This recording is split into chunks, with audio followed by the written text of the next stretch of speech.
The Tim and Tony podcast is brought to you by. So Bucked Up. Tell the good people about them, Tim. Okay, so here's the deal. A lot of my friends who have been asking me about Bucked Up since we got the sponsorship told me, Tim, when I get a pre-workout, it feels like I'm a meth head on Mountain Dew. And I will assert, as I've tried many other brands, that that is the case generally. Not the case with Bucked Up. No.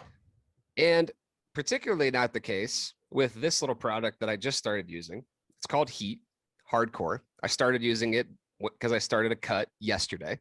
Oh, trying to get in shape for going to Mexico in August. So we're very excited. Oh, okay. So for all of you who are looking to get into your Mexico body shape, Heat is a good pre-workout substitute. It's only got like 150 milligrams of caffeine. It helps you burn off fat really nice.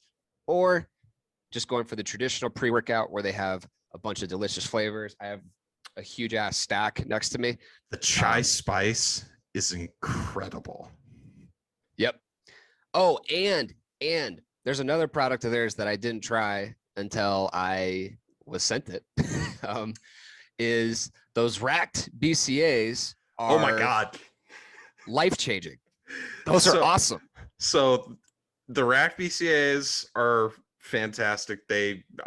I've taken some other BCAs and like I know I took them, but I didn't feel them. This one, I feel like I could cure cancer. Disclaimer, you can't, but you feel like you could.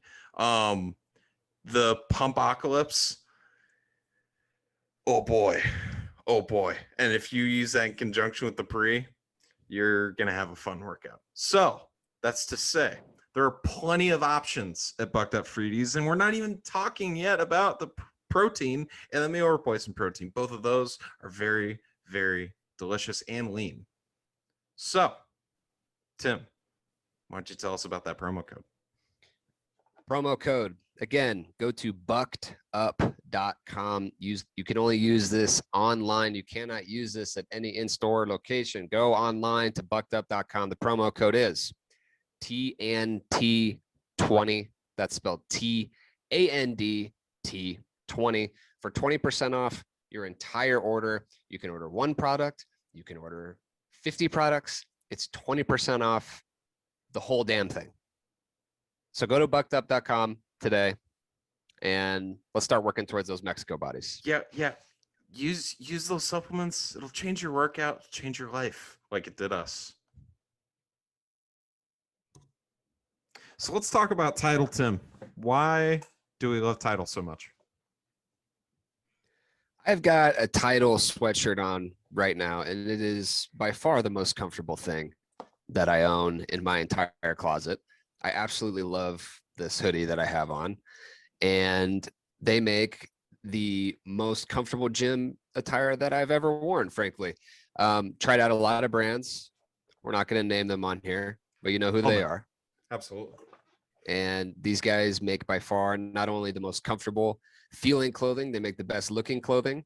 They make you feel like a fucking badass in these things because they're perfectly tapered to make you feel very confident. And I mean, if we can feel like badasses, that's pretty impressive. So y'all need to buy the stuff. I've got a hoodie. I've got a sleeveless hoodie that is just as douchey as it sounds, but fuck, is it comfortable? Their shirts are, like Tim said, perfectly tapered. The shorts are incredible. So, you got to buy the stuff. And here's the thing, though, Tim. Why don't you tell them about that promo code? Okay, so Untitled.com. That is spelled TYDAL.com. Use the promo code TAND15. That is TAND15 for 15% off your next order. Off the whole store. Like, you can get all their stuff. You can literally buy the entire stock of their website, and you can get 15% off of all of that. And I suggest you do that because every single item that you buy there is going to be incredible. Tony and Sam, which politician does Mayor Vaughn remind you most of? And why is it Donald Trump? I am so happy that this is what we're starting with. I have an answer to your question in the form of a question. Yep. Is this the easiest Ted Cruz award that we're ever going to hand out? It's up there. I mean, my case for this not being Trump is that he seems to actually give a shit about his kids, because when they're coming, because when they're coming back, he's like, my kids were on that beach. Yeah. And I don't think Trump would really care about that, because I mean, again, I don't get the feeling that this mayor is attracted to his children either. So there's a couple holes in his Trump resume that need to be filled. Hair than Donald Trump does as well. Okay, you know what? That is fair. He's got an incredible head of hair. He has equally as terrible fashion sense, though.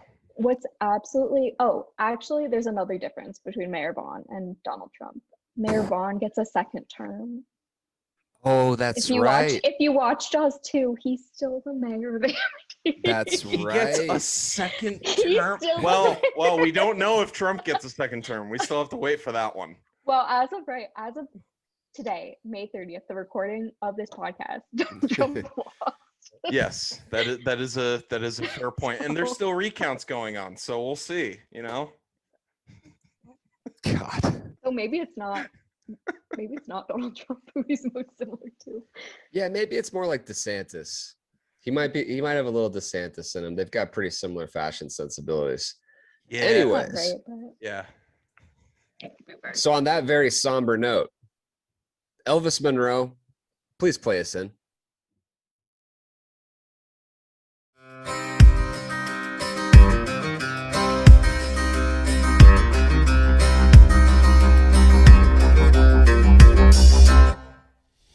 In a crowded room, somewhere in town. All right, and we're back. We are doing probably top 10 greatest movie of all time today, Tony. Is it? Way up there? It's way up there. And I brought my good friend Samantha with me, and the reason that Sam is on this podcast is we were texting during one of our meetings for school one day, and she told me, she's like, Jaws is my comfort movie. And Sam, I was hoping that you could tell us a little bit about what that means, your level of obsession with Jaws. I love this movie.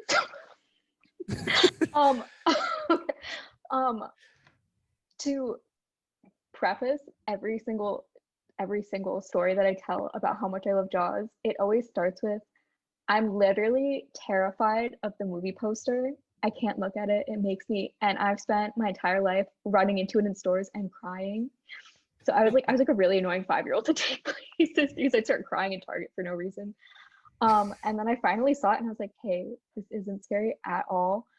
And it's so predictable. It's just good. You can watch it all the time. And sometimes if you're in a really bad mood, sometimes it makes you feel better to see someone get like ripped apart by a shark. Exactly. You're like, at least my life's better than this guy who just lost his leg. Or got bit at in the middle of his chest cavity. And I mean, like, who doesn't like looking at Roy Scheider all the time? That's a good point. His little glasses. That's a good point. I mean, when you told me that you just have it on, like in the background. I literally have it on right now. Just to get in the mood. It's just playing right now. You're just going to be like getting quotes as we're going through this. But yes, I've never heard somebody who loves a movie as much as you love this movie to the point where you just have it on as you're like studying or doing anything. So I couldn't really think of anyone better to bring on for the Jaws podcast. And Tony had never seen the movie. And I know. And I have now. Right. And fun fact about Tony, I don't know if this is true for you, Sam, because you said you're scared of the poster. Tony is deathly afraid of the ocean, like to the point where he will not go in, even when we're in the beach, won't even put his feet in. Okay. That's not why I don't go in the ocean at the beach. Hey, dude, okay. You're just like Brody. Exactly. And there's and we'll get into that. Well, he almost walks into the water, and then he's like, my feet are touching it. And you can see him step back. We're definitely going to cover that and how similar the old chief and I are. But no, I mean, just to defend myself real quick, the reason why I don't get in the water at the beach is because I like taking naps at the beach. It's not because I'm afraid of 2 feet water. But yes, I do not go on boats. I avoid them at all costs. I do not want to go out there for situations like this because there's idiot mayors knowing fully well that there's danger out there, and because summer's their biggest time. It's the 4th of July. So hell no, we're not going to shut down because I know that's out there. Especially growing up in Arizona, obviously don't have any beaches there, but just that idea, growing up in Arizona with all the shitheads that run that state. Do you know how many Here we people are. are attacked a year by sharks? I was gonna save this for later. Like it's 4. not that many. Yeah, it's like literally like less than 100 are attacked, less than Yeah. 20 die. Oh, I'm aware. Type of thing. I didn't say it was rational. Yeah, John?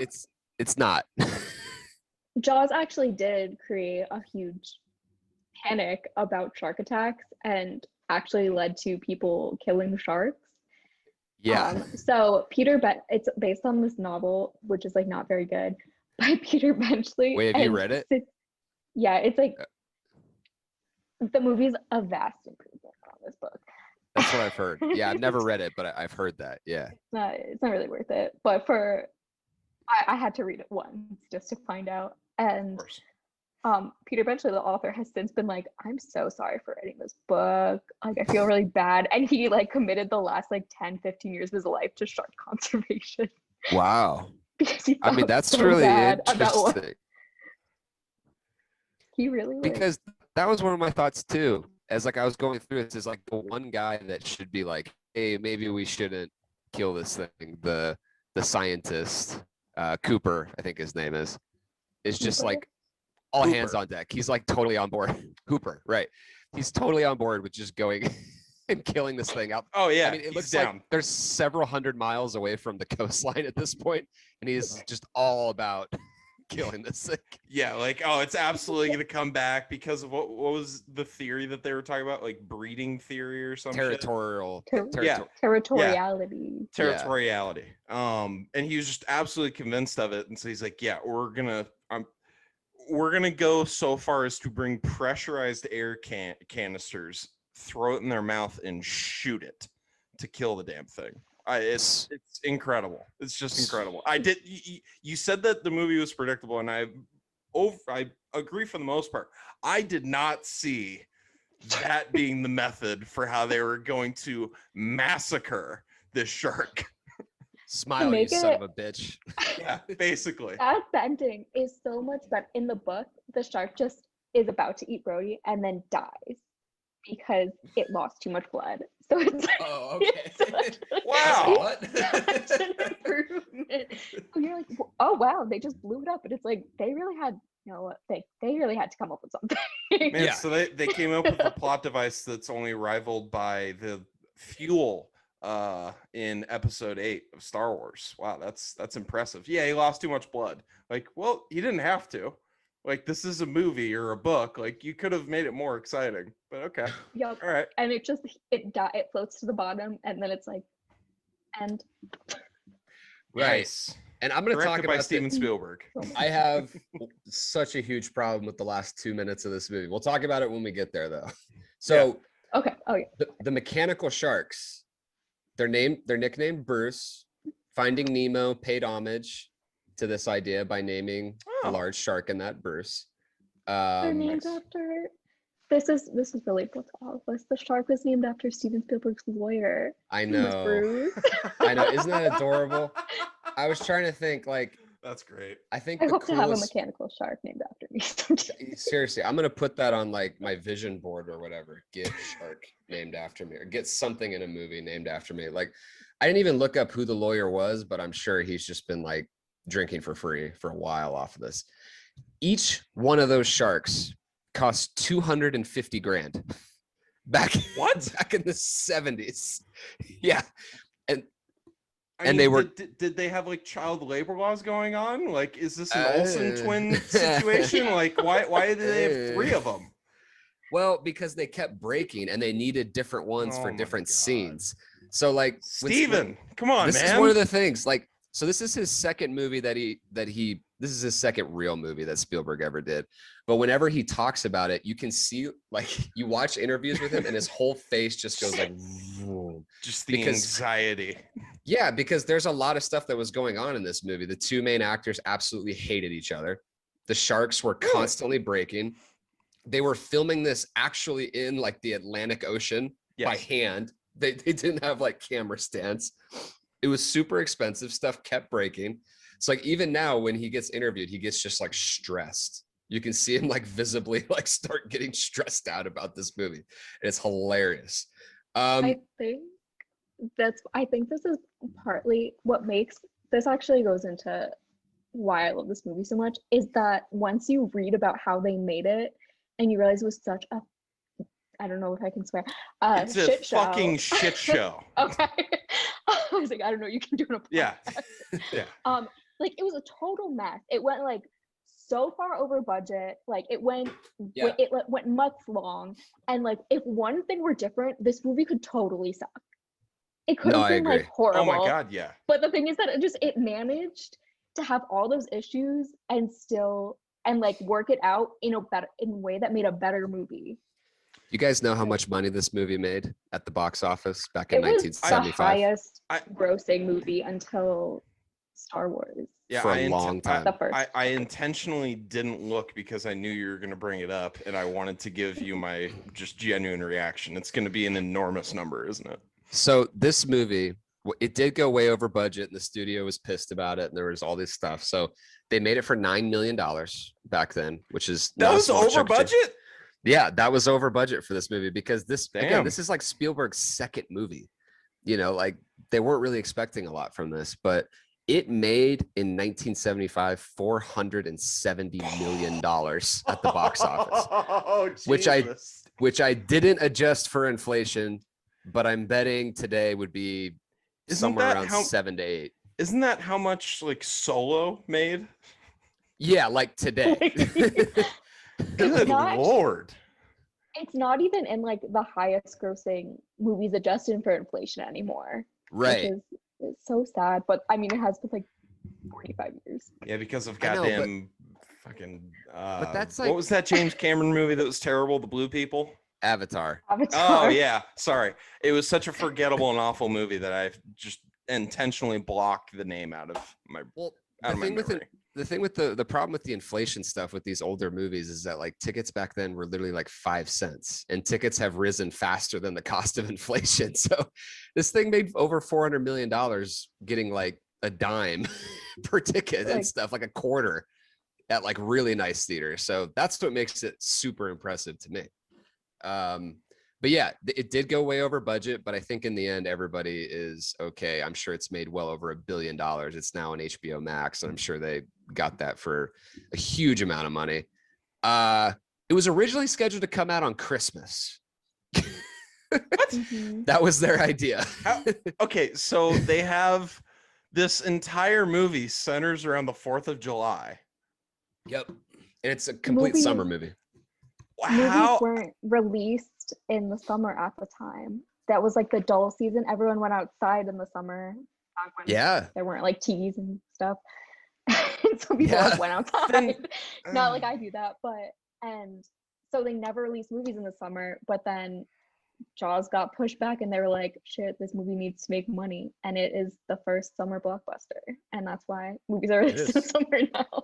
It is. It started the whole trend of the summer blockbuster because there was this whole East Coast bias to it where it was like, no, everybody watches movies in the winter when it's snowing outside and there's nothing else to do. And it's like,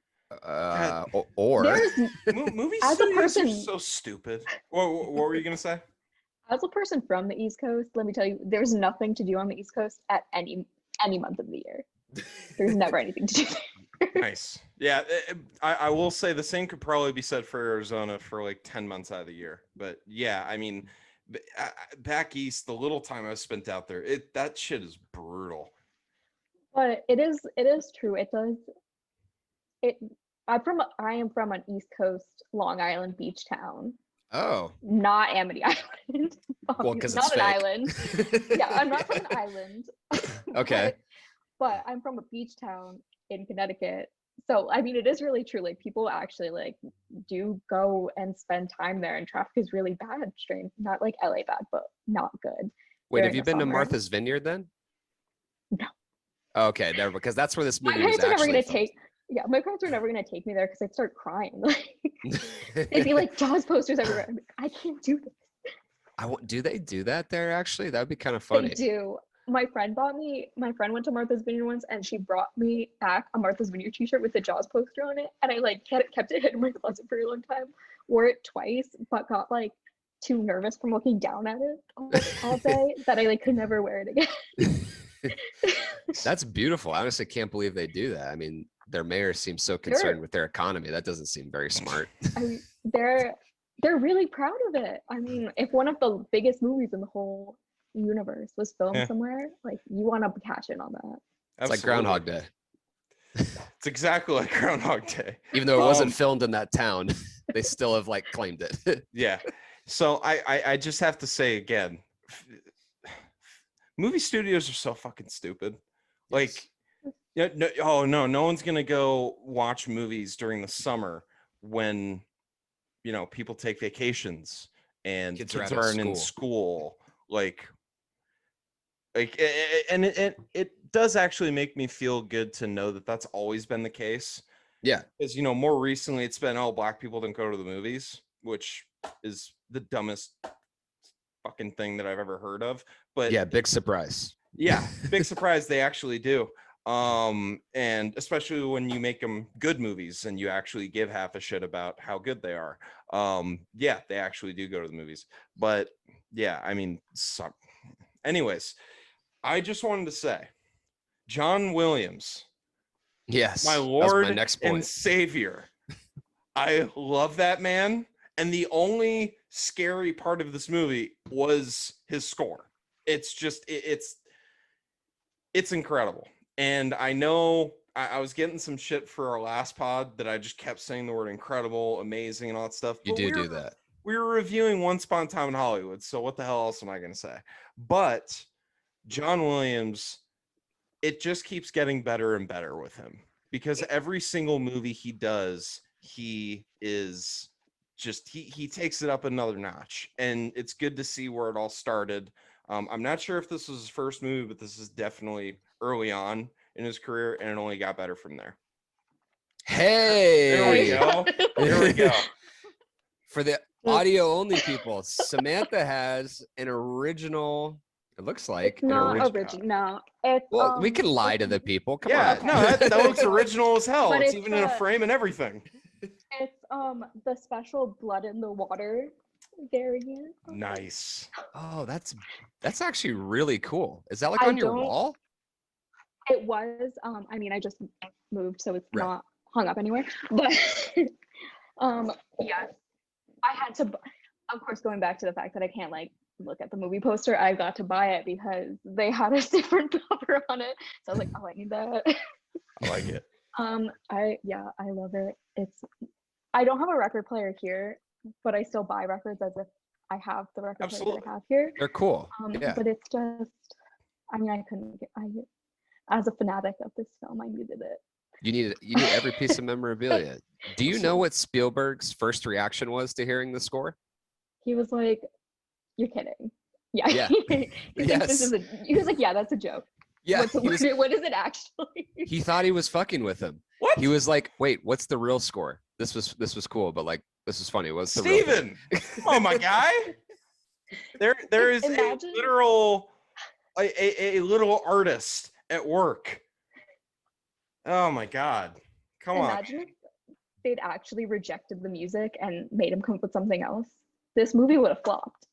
Oh, I know. It's one of those huge fork in the road moments, like because Spielberg's so tied to like Lucas and Scorsese and all these people. Like, does Williams end up getting all the other stuff that he gets if this one doesn't? If he won, I believe he won Best Score for this movie. That was the only Oscar, the only notable Oscar it won. It didn't win Best Picture. That makes sense. They didn't even nominate Steven Spielberg for Best Director. No. I'm pretty sure he was was like, I spent so much time and pain on this movie and I didn't even get a nomination. That was back when they Poor did dude. lifetime achievement stuff. Well, I guess they still do now, but Yeah, it was like, no. I mean, but back then it was even worse. Excuse you. The fish fucking movie won. Come on. That was, come on. No, you're right. That is fair. Shape And, of Water. and Leo won for The Revenant, which is like his Of 8th every best single thing. performance. Of every Yeah. single thing for him to win for. Yeah. And that's how it goes. But like with this, it was like, oh, fuck this guy. This is his first big movie. Watch this. One Flew Over the Cuckoo's Nest is going to win instead. So I just wanted to mention at the beginning of the movie, when we see the first shark attack, I just have They're to skinny say, dipping. yeah, I just have to say, again, just a note to Spielberg. Yeah. If you're getting yanked in the water by a shark, Yeah. it's probably going to hurt. You're not going to scream after like the 5th pull down. Because like she gets pulled down, she's like, oh, what's so is that a person grabbing me? What's going on? And then again, it's like, oh, that feels a little uncomfortable. And then the 3rd ball, it's like, well, all right, like it's a shark. The first thing, the first time it bites you, you're gonna scream bloody murder. And Your legs were probably gone by the 5th scream. yeah, like he's got nothing to yank on at that point. I mean, if Jaws taught me anything, because the other movies play on this trope where people go skinny dipping and they end up getting eaten by something. There's multiple movies that do this. It's don't go skinny dipping at night. Don't do it. They're sharks waiting for you as soon as the sun goes down. They're trying to eat you. Yeah, you're gonna die. Okay, in the ocean, yes, don't do that. Yeah, no, I feel like a middle school sex ed teacher. If you have sex, you will die. If you go skinny dipping, you will die. The only type of safe sex is no sex. Yes. That's right. That's right.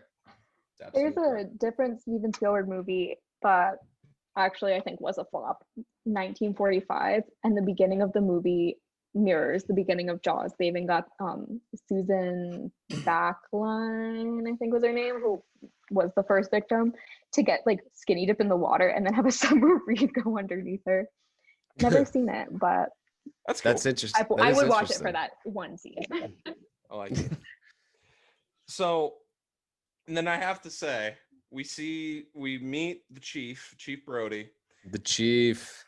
And he is driving in the most amazing police car I have ever seen in my life. It's like, I didn't look up what car it was. Forgive me.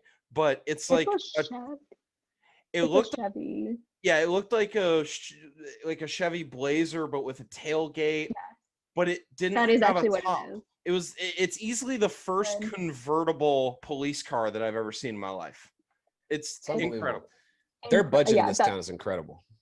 I was literally thinking about this 2 days ago. I'm in the market for a new car, and I was like, I wish I could get that. Yeah, you got to get that one because that's.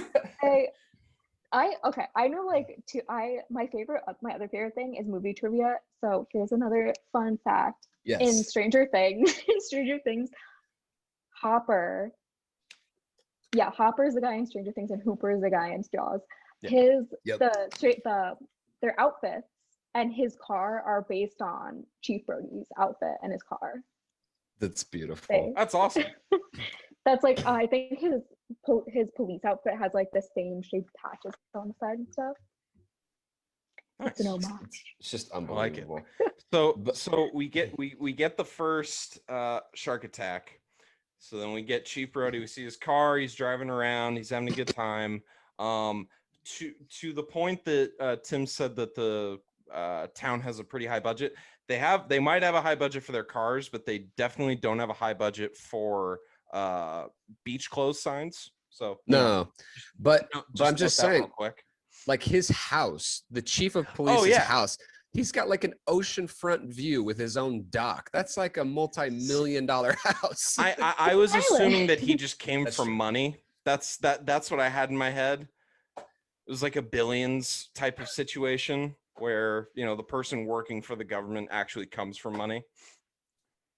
You know, I don't want to go. I want to believe that they're just paying too much for this guy that they don't listen to. Yeah, that they're just rolling in it in this fanciful island town. So he reports to the beach in his luxurious police cruiser. that's apparently the first time that this officer that's at the scene has ever seen a dead body. Again, I'm assuming this is his first day or like his first week. Because He when he works got on an back, he was island. like fanning himself, drinking water. It's like, bro, you are an officer. Like, if you're just some random person walking around, then yeah, I got you. Like, oh yeah, he's in shock, all that stuff. But you're a cop. Like, let's get Well, get yourself together. But you know, as we know, cops don't really get that much training. So they have that line though as he's hopping into the car. Be careful, chief. And he's like, in this town, yeah, which was he kind looks of like perfect. he looks like he's just here for a good time. Well, He yeah, is. Brody is here for a good time. He leaves. I don't know if you got that. Sometimes I forget about this, but they literally moved out of New York City because he's like too traumatized from Yeah. being a cop there. Yeah. So he's like he's the only hard cop in Amity, and it's because he was somewhere else first. Yeah, and as evidenced by, yeah, I'm just gonna get on the fucking boat with this dude that's like been high the entire movie. Like, I'm just gonna jump on the boat. Like, let's ride. yeah. Quint does seem like a little bit of a meth head. Yeah, well, and again, we'll get to there because Okay. we first have to report to the scourge of 9-year-old karate kids that are I love that. ripping through the town of Amity. I love that line Well, so much. Was Spielberg trying to show like how much, like how the response was just not going to be proportionate? Like, what was the point of that? I mean, the point clearly is to be like, this is a place like where Tony and I go a lot, Newport Beach, where I was just just nothing gonna say. ever happens. Like, it's just a quiet little Like, beach oh, community. someone took a U-turn where there's a no U-turn sign. Like, let's call it in. Yeah, like Yeah, you're guaranteed to get towed in this town, like I was Oh. in Laguna. Like if you are parked even an inch over the red line, like I was, Yeah. your ass is towed. Yeah, the person that lives there, much like the person that walks up to the chief at the beach. Hey man, we gotta do something about these people parking out in front of my house. That's Like, right. I need a red That's line. I right. need something. It's like, bro, can we get my guy some space? It's the 4th of July weekend. The chief's at the beach with his family. Can we get him some space? Because like 4 people walked up to him and just bugged the shit out of him about the most nonsensical things in the world. And then he even gets shitty with the person. He's like, yeah, nice hat, asshole. some nice hat, Harry. Yeah, It's some bad hat, Harry. Yeah, Some bad because hat. Wow. I forget the completely production forgot. company that started from this, but Bad Hat Harry. Yeah, Bad Hat Harry. It's it was started by Brian Singer, who it turns out was like a pedophile and likes to rape underage boys, which is depressing, but it was a nice idea. yeah. It's a nice homage. I'm just glad that this movie wasn't put on by the Weinstein Company, because I've been watching some movies recently, and when that logo pops up, I just get in a shitty mood. Good Will Hunting. Like Good Will Hunting's the worst one, because it's such a good movie and it's such a just great watch. But you gotta start with at the beginning of shit. Gotta fast forward through those, but Yeah. so that you can ignore them for a little bit. Yeah, I should start doing that. Just start at like the 1.5 minute mark. So you're gonna go to one of the next most famous quotes in the movie? I can get the head, the tail, the whole damn thing. Oh no, we'll get there. We'll get there, All right. because we need to talk about who do you think designed the mayor's anchor jacket? Brooks Brothers. Or Thank Vineyard, you. Vineyard No, Vines, What- actually. yeah, one of those two. One of those Vines. two for certain, because that was terrible. He looked like an absolute dipshit walking around. He's the freaking mayor of this city, Shark and City. he's walking around like a clown. Anyways, That's exactly what people on the beach in New England dress like, though. There's a Vineyard Vines in my town and a Brooks Brothers one next to it. It's like, that's what people look like. yeah, like was I authentic. invented Sperry's lived in the town I grew up in Connecticut. oh, that's incredible. See, that makes sense. That makes so much sense. That's what people dress like. So, Tim, you wanted to get to a quote, but first, I have one more quote. You yell shark and you've got a panic on our hands on the 4th of July. Okay. Bro, you're the fucking mayor. There has now been 2 people that have been killed by a shark. And because you haven't seen the fucking tooth, you're just not gonna believe that it happened? Like, this guy, you know, the last pod we were talking about how we might have to retire the bit where we not retire the Ted Cruz award on the whole, but retire the bit that we say, would you rather punch the TV character or Ted Cruz in the face? I don't want to spoil anything, but we might have some divergence later on in the pod.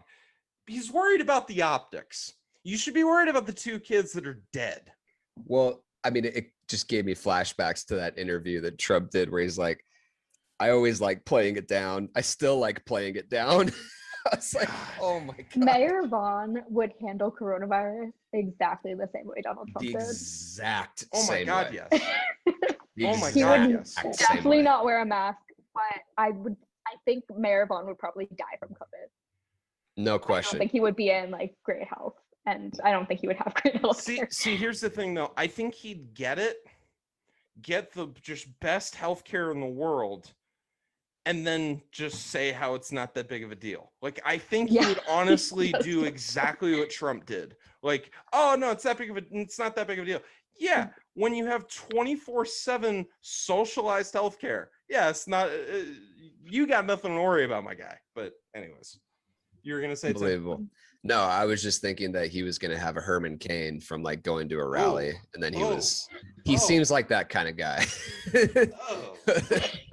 Tony's cringing right now. We might. Ugh. Yeah, All right, we'll think about cutting that part out. I'm gonna have to listen to that one. Okay. Yeah, no, this guy is definitely with the whole tooth thing. He's like, well, last week the CDC didn't say wear a mask, and this week all of a sudden we have to wear a mask. No, don't. You're not getting me started on this. You're not getting. Well, you know, first it's on services, now it's not. Like, whoa. Yeah, I know. It's. I'm. It actually gave me a lot of anxiety watching the first hour of just seeing the politicians and how they handle it. Was like, oh my God, we haven't progressed. No, but we maybe haven't regressed. I was just gonna say though, it doesn't seem like we have regressed, which is actually hopeful because because they handled the situation in the 70s the exact same way they were handling shit now. That's so fair. You know what? Maybe there's some people that are saying that, oh, we're just more aware of what's going on, and that's why everyone's getting freaked out. Maybe there's some truth to that. Oh yeah, if like Trump was the mayor of this town, like we would absolutely. I wish he was just the mayor of a town. Everyone would have been died. Everyone would have died. Yeah. The beaches never would have been closed. Yeah, but he would have never been at the beach. That's the incredible part about him. He would have been in the town square where everyone was walking around. He's not. If there's any chance, like Mr. Bone Spurs is not getting anywhere near that beach. Or in his like private pool at home. Yeah. Nice place while everyone else dies at the beach. Better yet, he's gonna get an entire group in the town square together, and then he's gonna say, "Now we're all gonna go to the beach," and he'll not go to the beach. Yeah, this is my whole. Not to get too off topic, but this is my whole thing when people are like, "Well, when global warming gets bad, people will start taking it seriously." I'm like, actually, no, I don't believe that because no, absolutely, there could be a shark eating children. There could be a virus killing hundreds of thousands of people, and we still don't give a shit. Like, and then we're going to compare it to other things, and then we're going to compare it to other bad things, and use that as a proof to show that this thing isn't as bad. It's like 2 people died from a shark attack. How many people died from cancer last year? Like, more people die in car accidents. What does the CDC say about driving? Mayor Brody. Where are those Mayor Brody's a deep state. He Antifa eats soldier. Children. He eats children. Thank you. Yeah, you're. So the shark has only eaten 2 children. How many has he eaten? Come on. He's Antifa for sure. Oh yeah, absolutely. There's also a dog victim too, and you know people get like a little bit more worked up about the dogs than. Oh. I audibly screamed when that happened. That was the only part of the movie that I was scared. When I saw the dog swimming around, I started yelling, "No, no, get him Yeah. out!" He But dies off camera. Yeah. And thankfully, I wouldn't have been able to handle that. I know. At least Steven Spielberg knew like no one could take the dog. Yeah. So that's one correct decision that he did make. So we got the 2 deaths. Then we're gonna have a town meeting about it in what I can best describe as a elementary school classroom.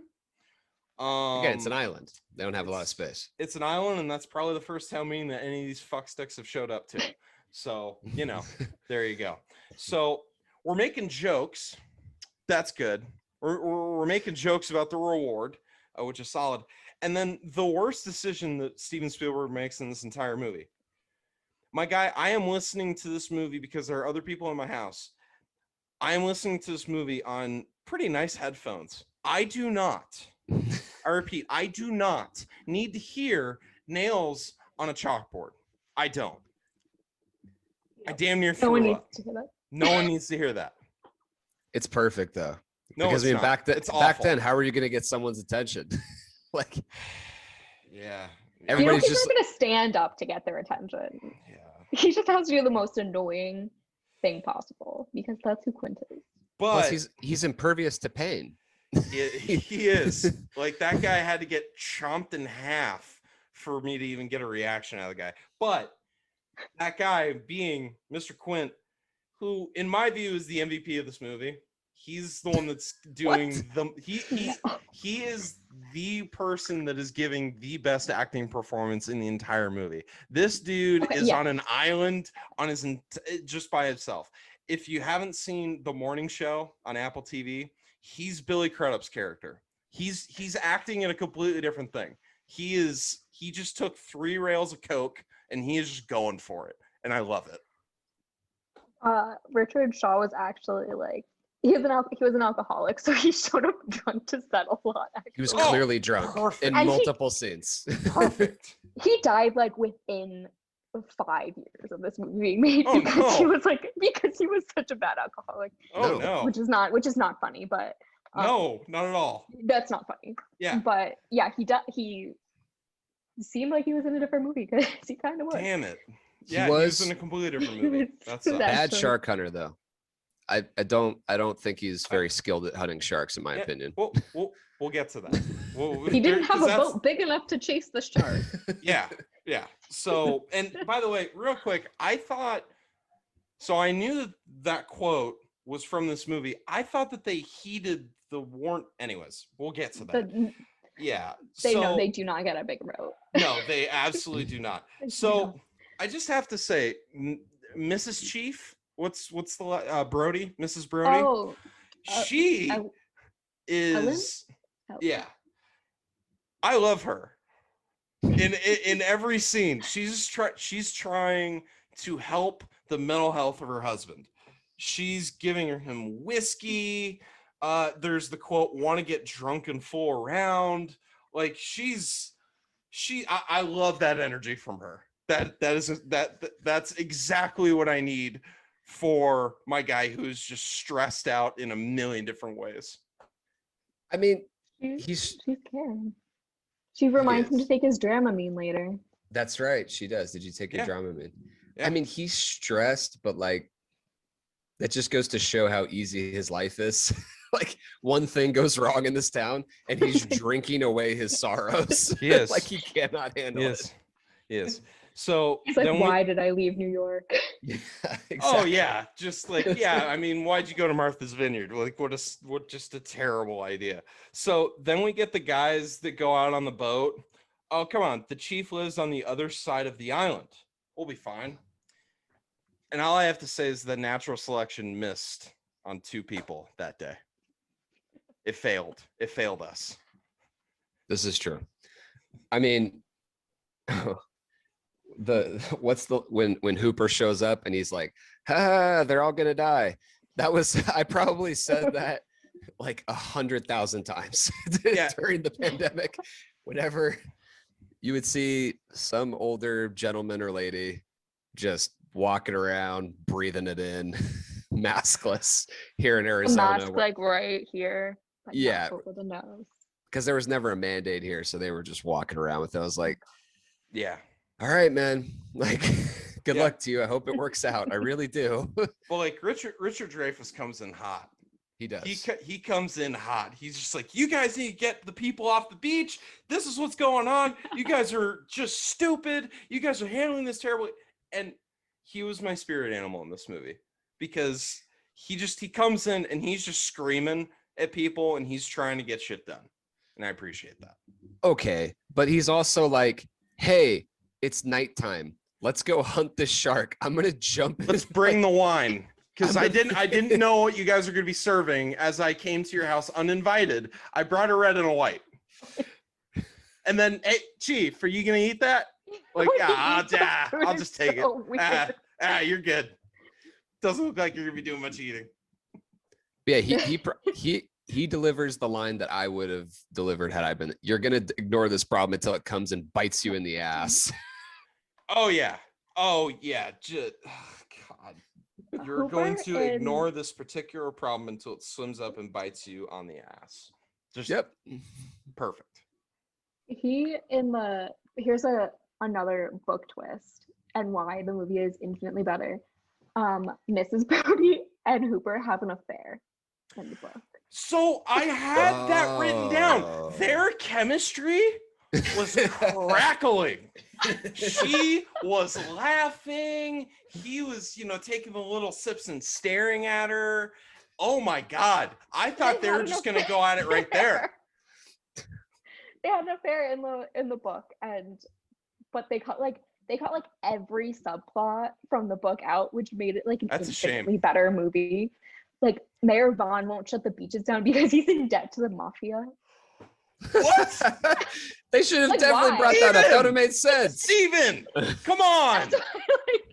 You're like, why does he want to keep the beaches open so badly? And in the book, it's like, oh, well, the mafia like murdered his cat and like needs money. It's a John Wick situation? They killed his pet? There's definitely someone's cat gets murdered, but I cannot confirm to you whose it was because I don't. Oh my God. See, this sounds like such a better plot of the movie than what we got to see in the movie. But I will say, after 2020, I don't even need that justification. I just know people behave stupidly. They're just stupid. Yeah, it does change the tone. It does change the tone. Right. It makes sense even without the mafia subplot. Like now, because you're just like, of course the politician would want the money. Yeah. Yeah. Like, yeah, of course. That's exactly what they would have done. Like, there's no question. So then we come to then the quote that just ages the absolute worst in this movie.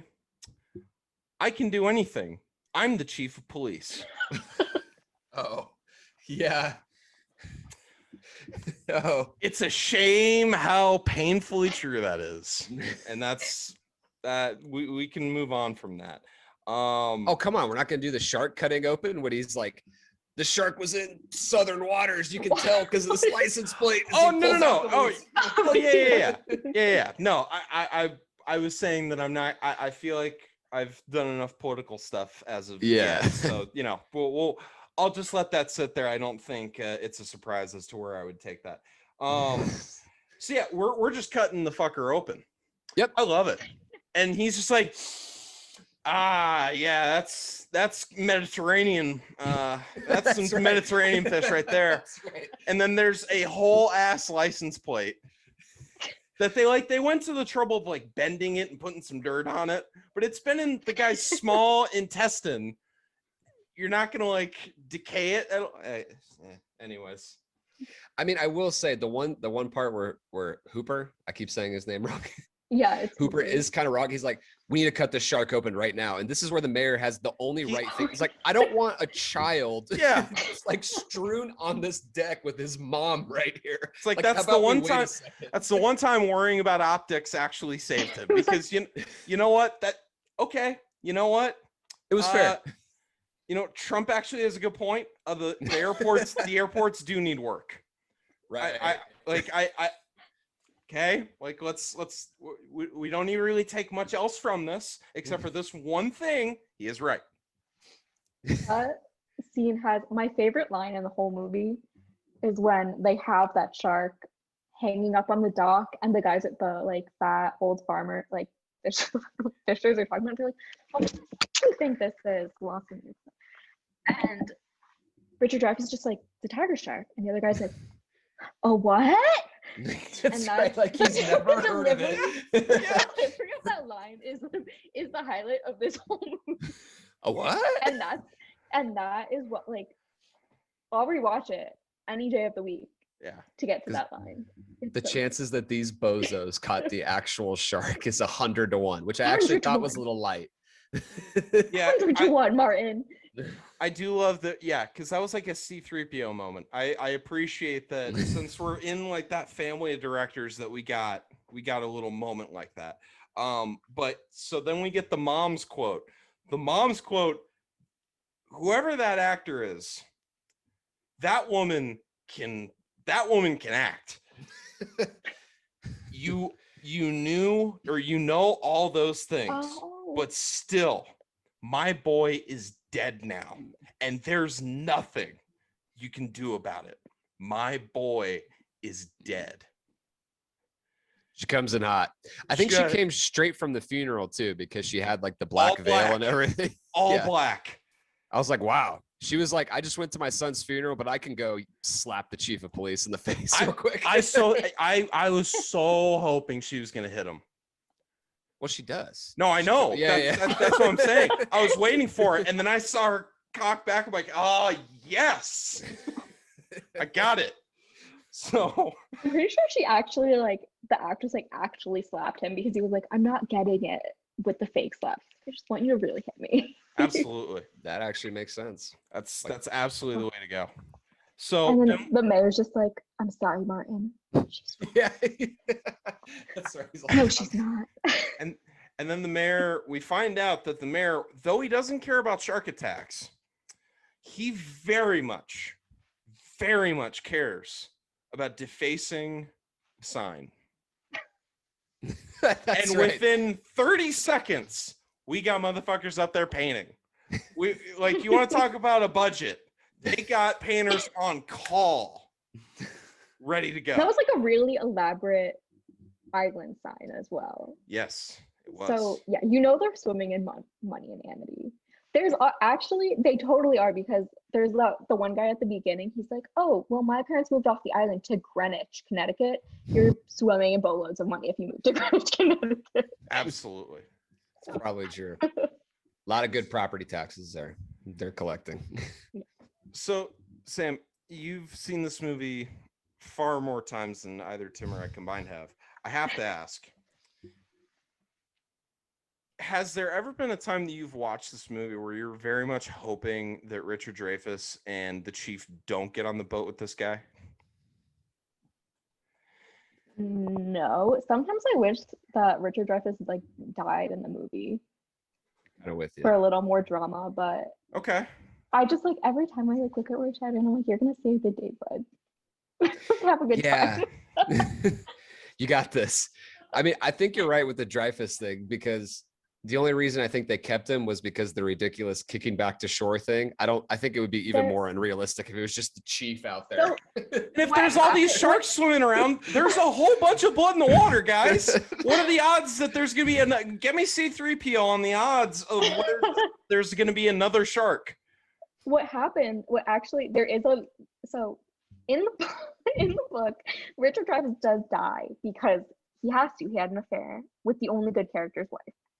Everyone else is a piece of shit and like gets what is coming to them. But Martin Brody is a saint. But so, and he was supposed to.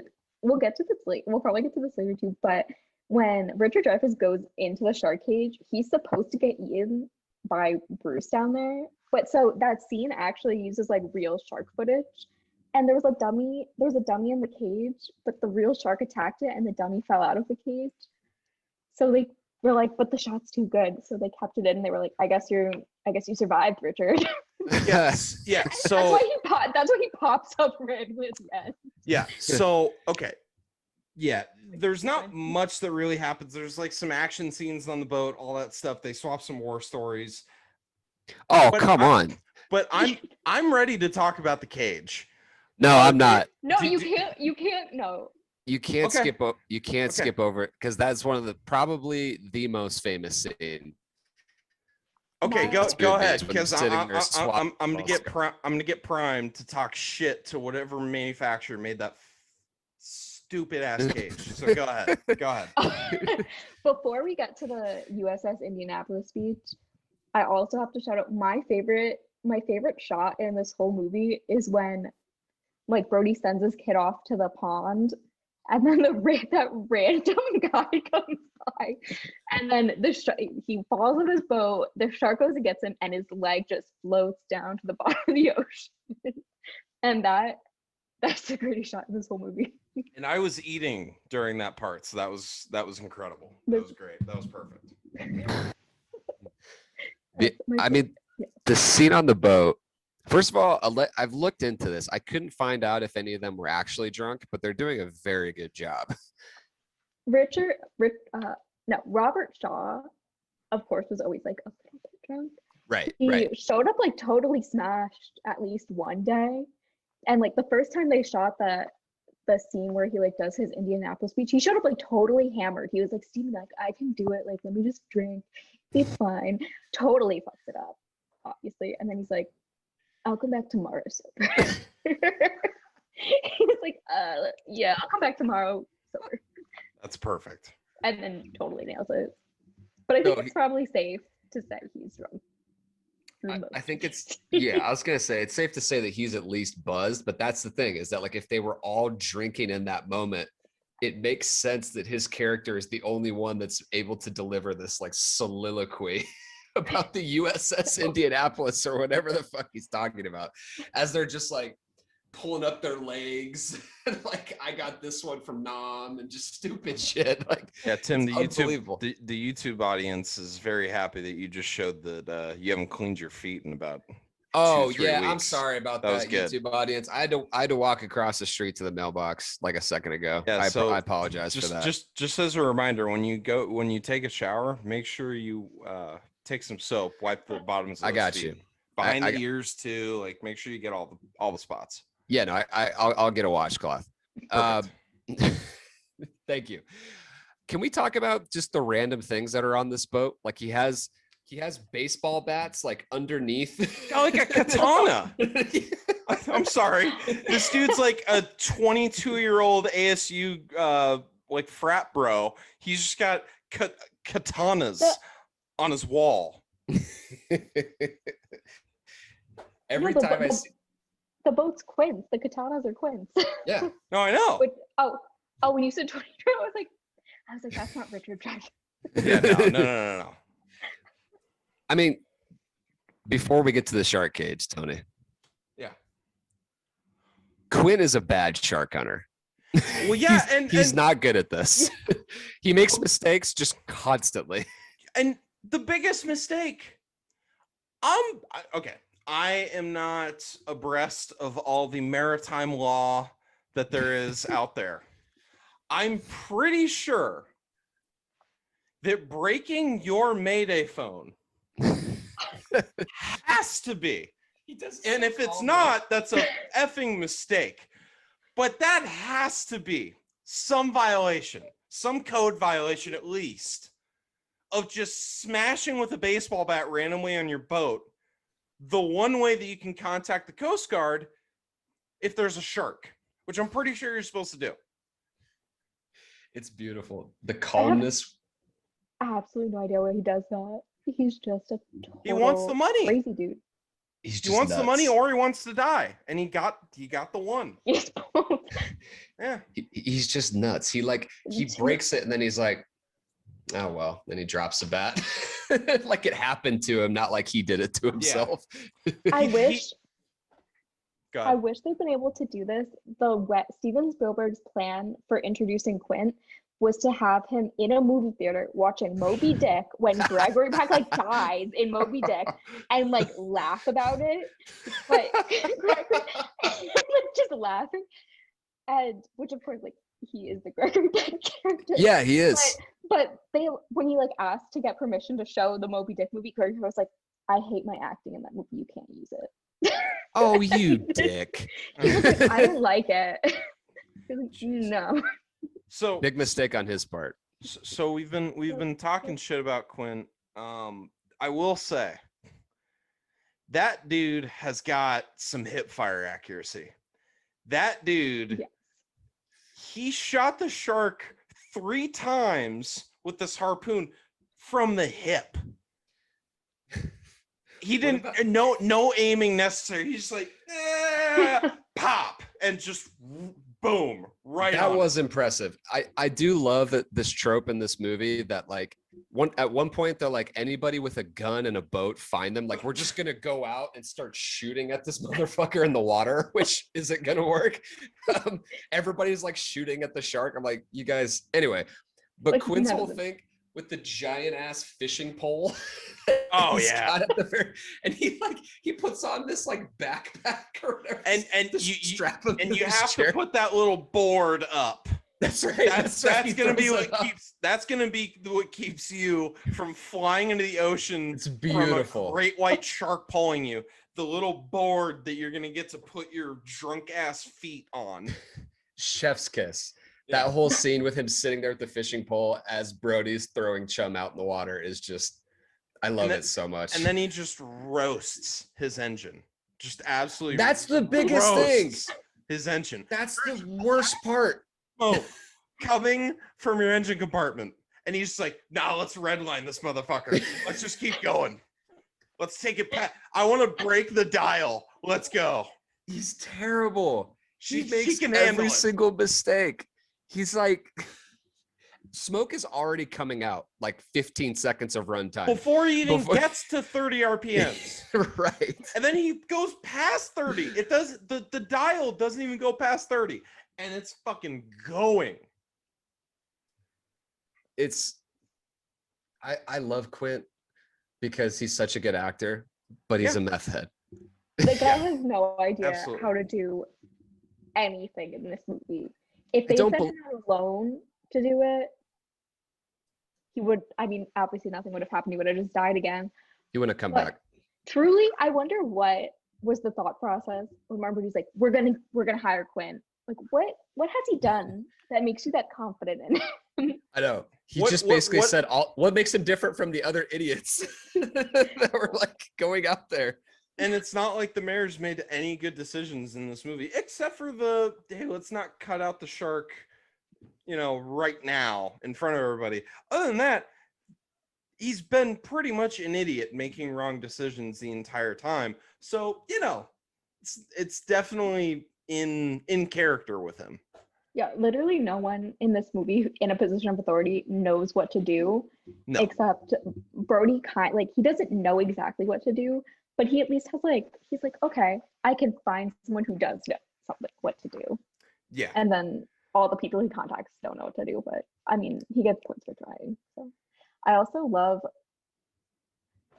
Brody's my favorite character. I love his little claws. Okay. When he has his little nose of sunscreen. He does. That was He's just so wholesome. the typewriter and the style phones that they were using are the only 3 things that date this movie. Like, I know. because People that was in every single movie from the 70s, 80s that involve people being near water. They do just way too much sunscreen on their nose, which I don't quite understand. Like, sure, it's I think it might be protruding certain from your type of face. sunscreen Okay, that yeah, stays white. But I don't know. okay. I I mean, should be a sunscreen expert, but I'm actually not. yeah, I think it's safe to say that we all should be, given what we all look like. But yeah, it is what it is. So, Tim, are you ready to discuss the walking products liability case in this? Which one? Oh, the cage. The shark All right, food. can we get to it? Because the shark taps the cage one time. It's a big shark.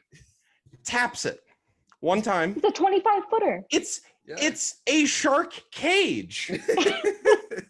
You're right. If this was a cage for like a dachshund, yeah, I got you. This is a fucking shark cage. he taps it is the best way that I could describe it as just like he's swimming by. He's not even like going at it with its full force. That shit is bent the entire width of the side of one of the sides of the cage. Like, what the fuck is going on? That's not a shark cage. That's a cage for like a bird. That didn't do anything. Right. And Quint like foreshadows it when he's like, oh, is that a shark cage? Yeah, he's like making fun of it. And I'm like, oh no, like I've seen, we've all watched at least a little bit of Shark Week. Like, they build those cages and those things are tanks. So, and I was thinking like, oh, cool, they're gonna bring this. That's a good idea. Sharks not gonna be able to get into it. And half a second in, that shit's gone. And then when they pull it up, there's like 3 bars still intact. It's awful. They should have sent Quint down in it, if anything. Absolutely. He's a person with aim. Richard Dreyfuss gets like tapped, and he's just like, oh no, I lost it. And then Chief. Like, oh, no. And then Chief's acting like he's in Platoon, and he's like, he's got it right next to his eye.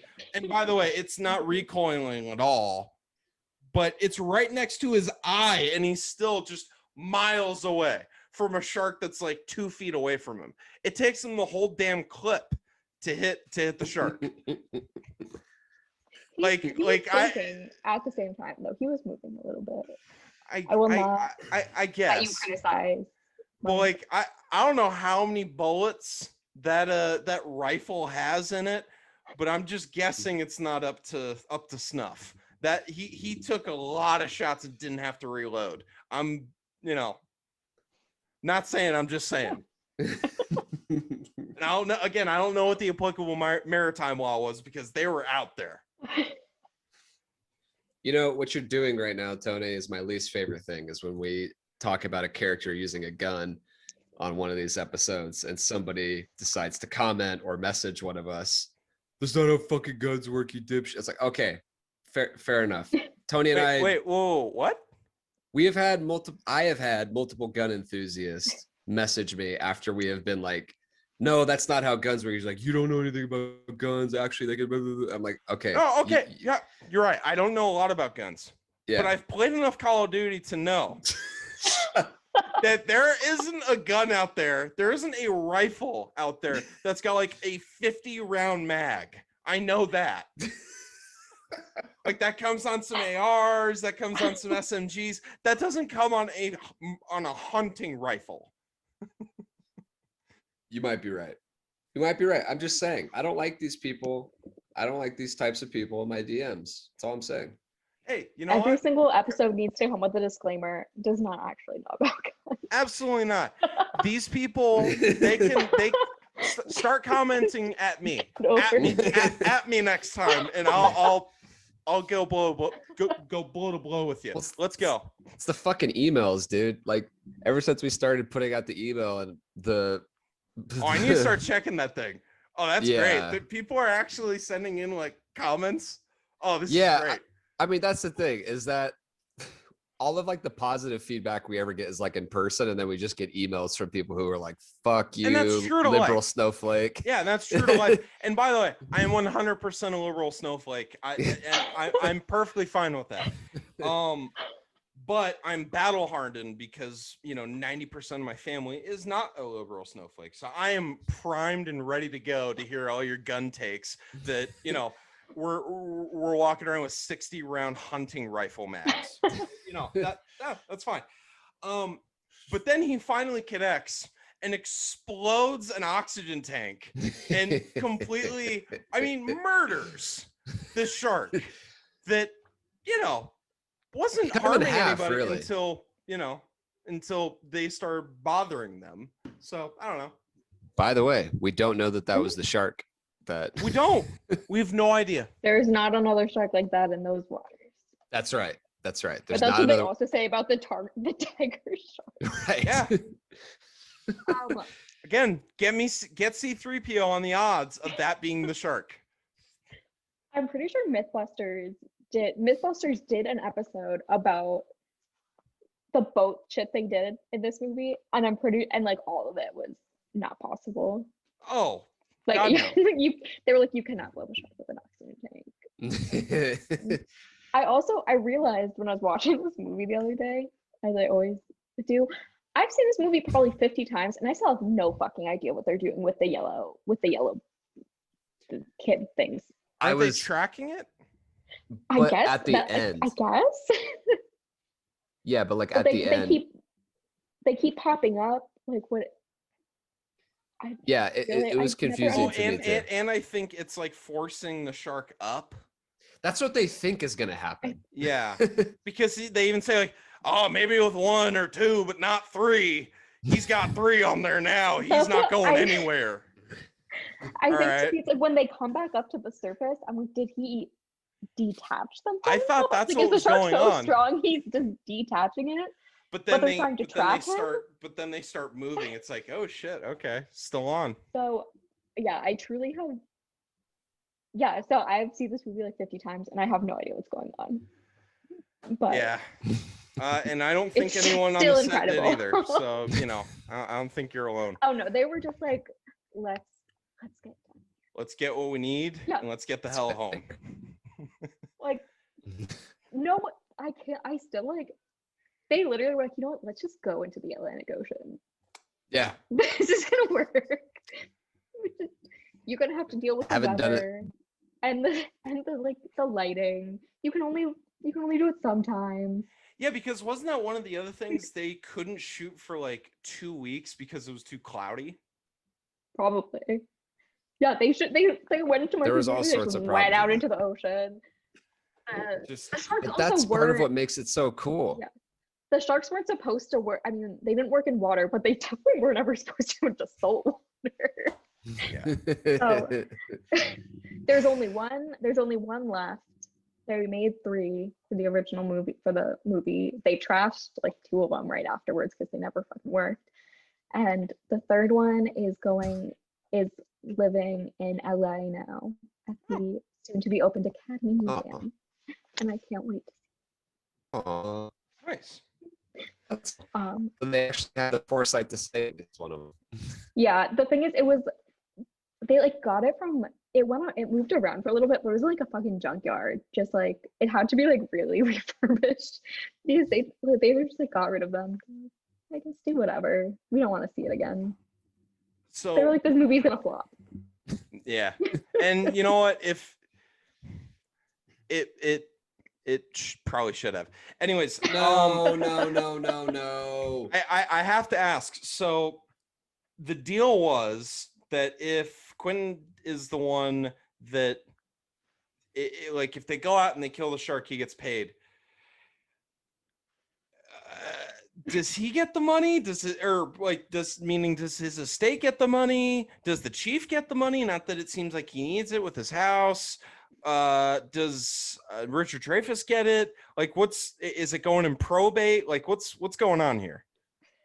So my thing with this, I think Quentin actually has a fair amount of kids, right? Because he's been married 3 times, Right. at least. Right. And he strikes me as someone who has several children just kind of roaming around. And So- and maybe again, not gonna say for certain, but maybe late on some child support payments. Maybe. That may be why he was out there. Maybe. 'Cause he's Maybe clearly that's why never he's saying that's why he was saying he wanted to go out there by himself, so you didn't have to split it. I don't know. He got some of the money first, though, right? He got That's money right. to be hired, and then he was gonna get the other money when he caught it. But I feel like Mayor Vaughn would just be like, I'm not gonna pay it because he's dead.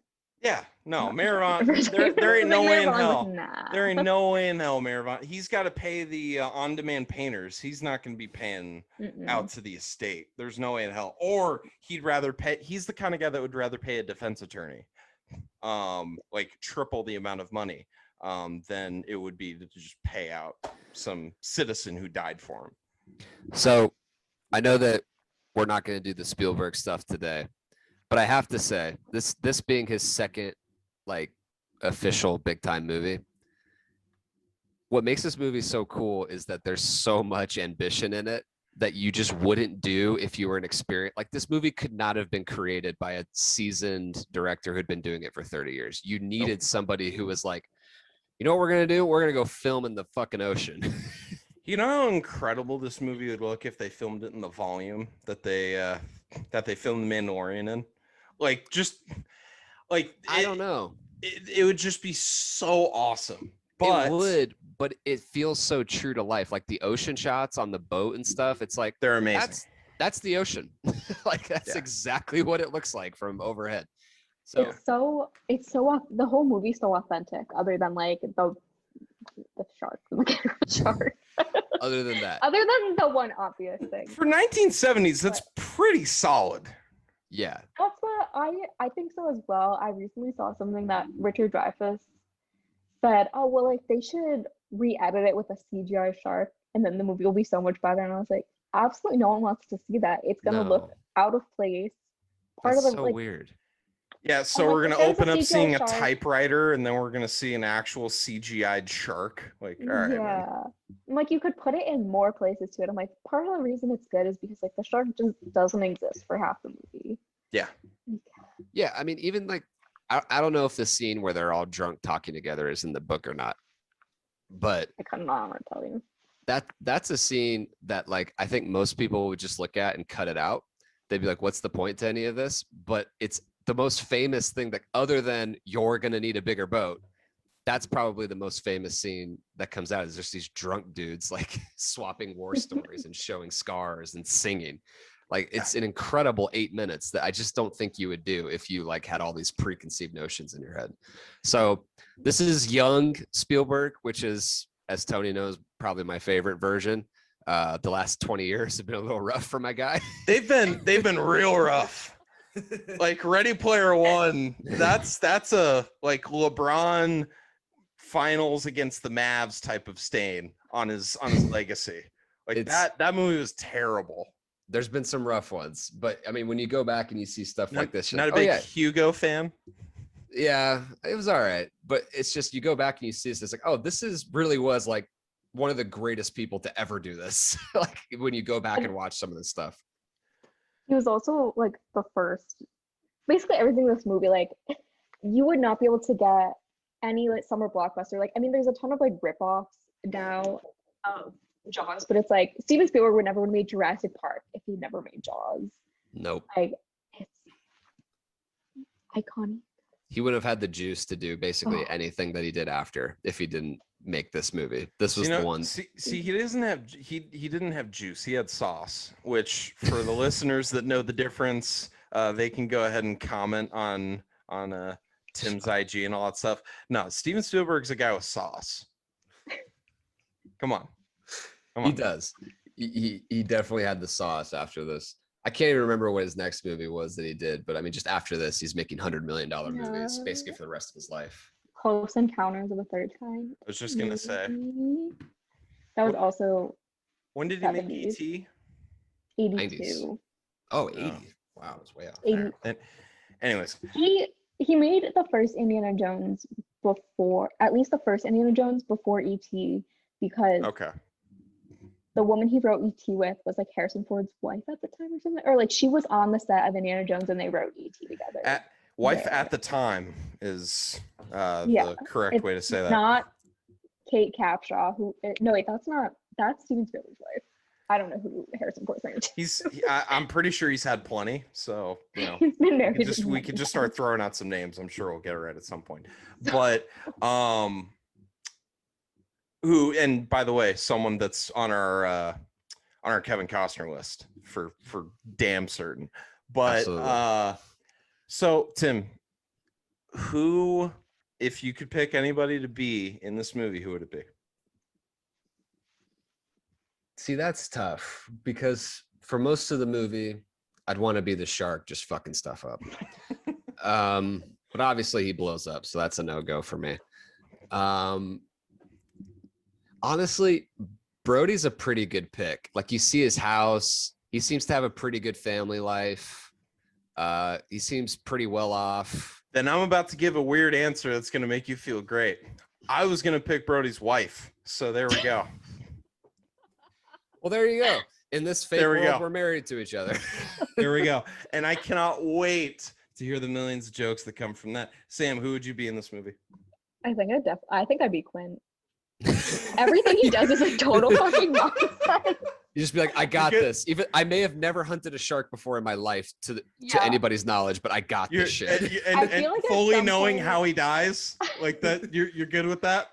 Yeah, I feel like at some point in my life, I could pivot to a totally random career. I'd be like, I know exactly what I'm doing. Of course I don't. Like, The irrational I also- confidence I of Dion feel- Waiters or Austin Rivers. Absolutely. I feel like at this point in time, I've also just managed to make my way through life pretending like I know what I'm doing and people let me do things. So I feel like it's a a good good point. spirit. That's what the number one skill that everybody learns in law school is that right there.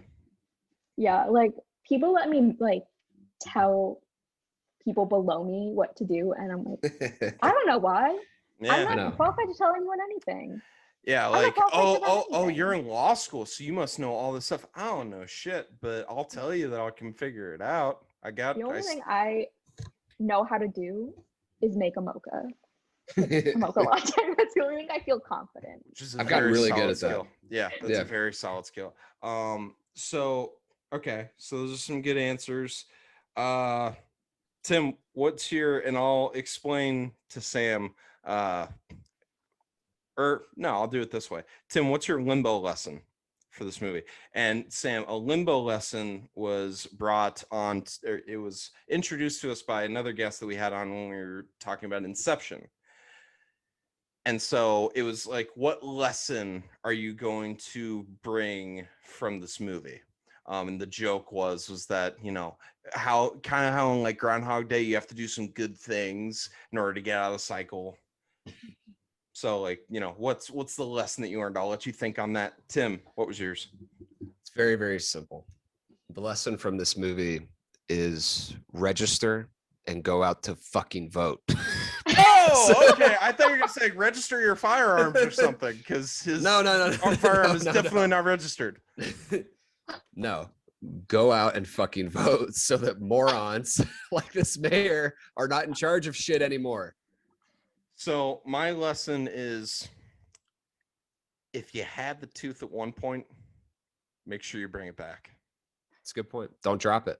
Make sure you bring it back. Don't drop your flashlight as you're falling down. Like, what were you expecting to see under there? By the way, I'm just asking. Yeah, no, like, for sure. What are you But, like- looking for, if not a dead body? The boat's just floating in the middle of the ocean, and no one's seen that guy for like 10 days. Gee, I wonder what's there. He just hops in there. He's like, wait, I got this. It's Yeah, I'll be back unbelievable. in a couple seconds. I'll be right But- back. Let me hop into my wetsuit. It's July. Yeah. Before I do my limbo lesson, I would like Ben Gardner, who's like the character whose boat that is. The person who played him was actually a Martha's Vineyard like local eccentric That's fisherman. And they were like Robert Child, they're like, go follow that guy around for a couple of weeks. So like they're like, watch him. Just watch It'd him be and pick helpful for stuff up. Quinn. That's great. Yeah, because he was like That's- literally just like a local eccentric fisherman who was like exactly what Quinn was supposed to be like. That's And- amazing. Two, that scene was, or not like the whole scene, but when Richard Dreyfuss goes down and the head pops out was Yeah. added after the movie was complete, because when like the guy's leg comes off in the pond, Yeah. we're screaming, and Steven Spielberg was like, I need to get them to scream again. So he goes to like Verna Sick Fields was fuck. like the editor of this movie, and they went to her like pool, put some like milk in it, and got like a disembodied head, and had like Richard Dreyfuss like film this scene. Good And then they were Lord. like, there we go. I'm good. Jesus. Perfect. Nailed God. it. And by the way, what a hell of a pond. I know that's not a, I don't know what It's they not call a it. pond. It's like a little alcove, but that's not a friggin' pond. That's not what a pond is, but if the shark can get into it from the ocean, it's not a pond. Yeah. It's a good point. Yeah. It's a good No, point. So is that your limbo lesson? If a shark can get to it, it's not a pond. I feel like my limbo lesson is either don't break your radio when you're on a boat looking for a shark, or actually never go skinny dipping. Oh yeah, anywhere. Never go skinny dipping. That would be you're good. gonna die. Because if you're not gonna get eaten by a shark, you could get eaten by an alligator, piranhas. So You just and get eaten. eel. Yeah, you're gonna die. So Tim, who's your Brandy the dog MVP of the movie award? I mean, it's got to go to the shark, right? I mean, You're wanting to get you're so wanting to give the is that going to be who? I'm not even going to ask the question because I think you're about to give the next one punch in the face. That'll be a fun joke for all. So yeah, go ahead. no, just the shark causes this complete upheaval and panic in this small town. He makes people act crazy. He riles up every seemingly male in that entire city to go hunt it, and he still escapes. And he's just out there fucking stuff up. And the only reason he died was because he probably didn't understand how explosives worked. And that's not how explosives work. The only reason why he died is because we had a 60-round hunting rifle mag on the boat. He was taking down the whole ass boat and all three of those dipshits before, the laws of physics got broken. Yeah. That's not a bad point, Tim. But there's only one Brainy the Dog MVP award for this movie. And it's the Chief's wife, because she is trying to hold everything together. She is trying so hard. I'm gonna find her. We're gonna find her, and we're gonna set you up with a conversation with her, because I feel like that needs to. Don't tell me that. No, I don't think this isn't going to be a Steve Carell in The Office chair girl situation. I'm not letting that happen. If she needs saving, I will go save her. The actress probably, if she's still alive, she probably lives in LA, because she's not like really she's not like an actress, because basically her only parts were Ellen Brody in Jaws 1, 2, and 4. What happened in 3? She was I can't get into that. You have to watch it. That's a different I guess I have 3 shark movies to watch. But she was the head of Paramount's wife, and he was like, my wife kind of wants to be in this movie, and they were like, damn okay. It. So see, I don't see a chance next to a friggin' Paramount exec. That sucks. He might be dead though, because he was a Paramount executive in 1974. That's a good point. And that means she would have a lot of money. So exactly. She was. Jaws 3 takes place at SeaWorld. So it's Dennis Quaid. Yep. And she's not in that one. But then Jaws 3 did so poorly that they were like, we're gonna make another sequel, but erase the fact that Jaws 3 happened. Yep. From the fourth one. They just completely ignore it. And they somehow made a worse movie. Yep. Jaws 4 Star Wars Episode 9'd it. Jaws 4 is not even good in a funny way. It's no. bad. Michael Caine won an Oscar and he missed it filming this piece of shit. Wait. Yeah. Michael Caine. Hold on. Michael Caine is in Jaws 4. He's the love interest. I don't want to hear any more about this movie. I am 1000% going to trudge through the waters of Jaws 2 and 3 just to see a Michael Caine performance, and an Oscar-winning one. I don't. He won an Oscar for Hannah and Her Sisters while he was filming this fucking shitty movie. Oh, okay. There's one scene. Gotcha. There's one scene where he like lands in the water and gets out and like climbs onto the boat, and he's completely dry. It's Michael Caine. That's because it's Alfred. Of course he's dry. The man is not wet at all. Absolutely not. The man is impervious to the laws of nature and physics. That dude can do anything he wants. And as long as Christopher Nolan keeps making movies, he will continue to have movie parts. Exactly. Yeah. Jaws 4 is like a lame one. Jaws 3, I would highly recommend. It's unbelievable. That's my second favorite Jaws movie. Gotcha. Yeah, So I have much respect for Dennis Quaid. So Sam, did you give out an MVP?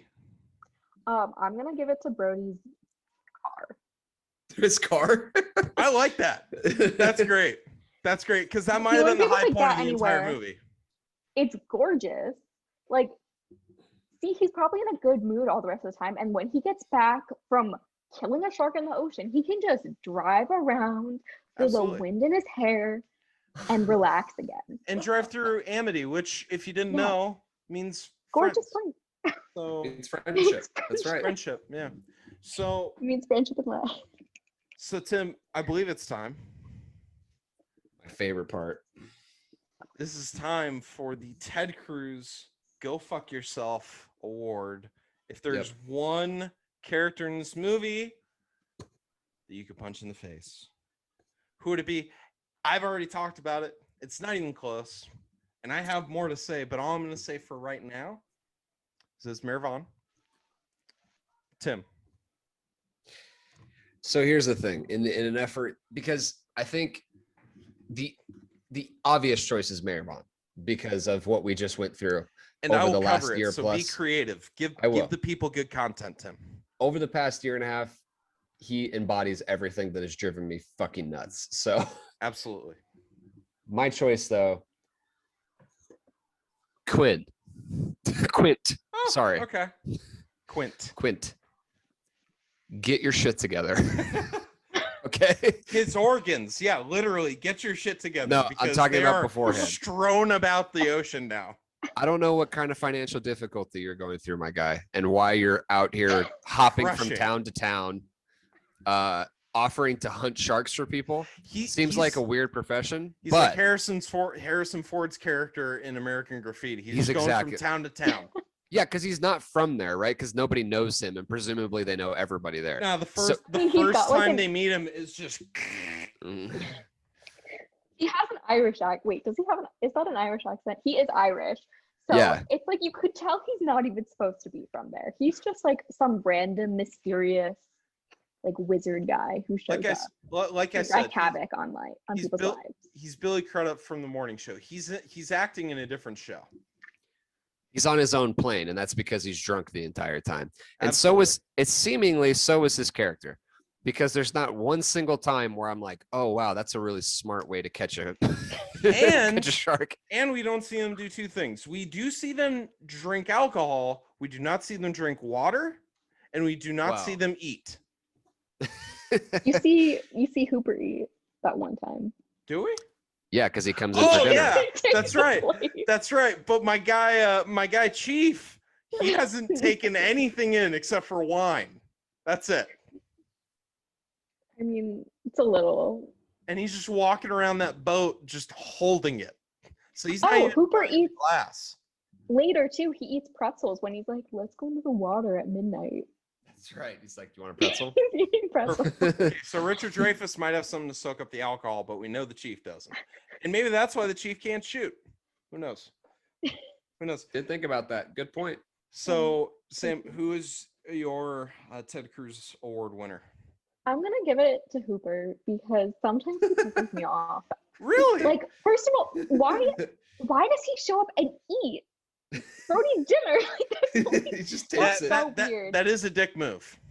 And then this guy is such a douchebag that his daddy bought him a boat when he was 10. That's And right. it could be replaced immediately, and a shark This is ate good. it. So he was like, instead of being like, "Oh no, my boat's gone, I can't afford another one," he's like, "I'm gonna go study sharks because I have all the money in the world to do this." Right.